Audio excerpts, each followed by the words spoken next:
Bạn, hôm nay mình sẽ review một cái slime này. Vì đợt trước mình điện thoại mình có một cái sự cố nào đó. Ok, giờ thì không nói nhiều nữa, mình sẽ bắt đầu cái video này thôi. Let's go.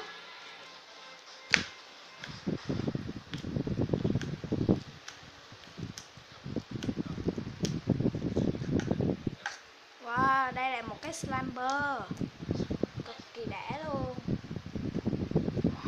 Hơi bị dính tay, chắc là vận chuyển á các bạn. Wow, chắc là mình sẽ đi lấy bộ ráp thôi các bạn ơi. Wow. Lấy bộ ráp thôi. Giờ nó bớt dính tay rồi này các bạn. Wow, cực kỳ thích slime này luôn. Wow, cũng hơi bị dính tay tiếp rồi, nên là mình sẽ bỏ một ít bộ ráp nữa.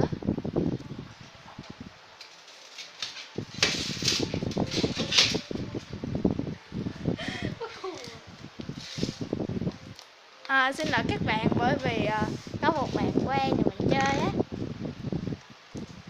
Rồi, mình sẽ chọt nhé.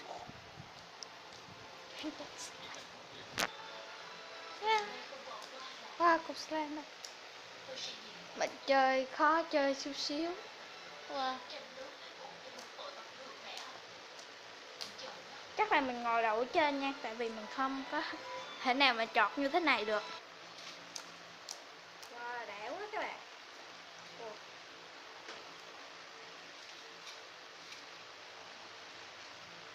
Khi chúng ta swirl lại nó có vết luôn nha các bạn. Okay.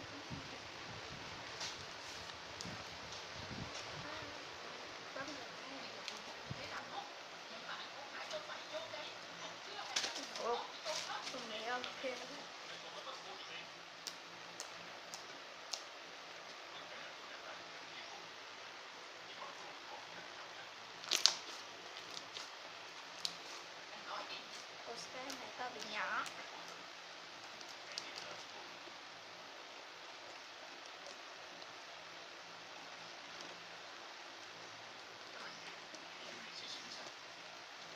Xong rồi.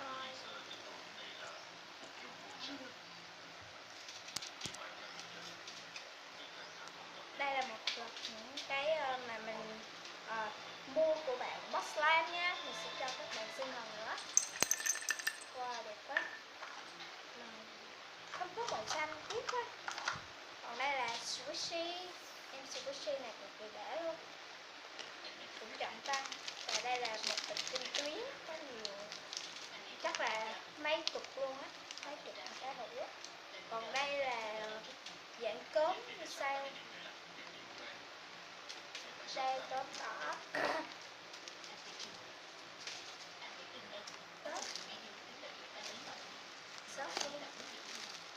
Đây cũng giống vậy thôi, mình cực kỳ trọt luôn nha các bạn, giống như slime. Còn đây là lava.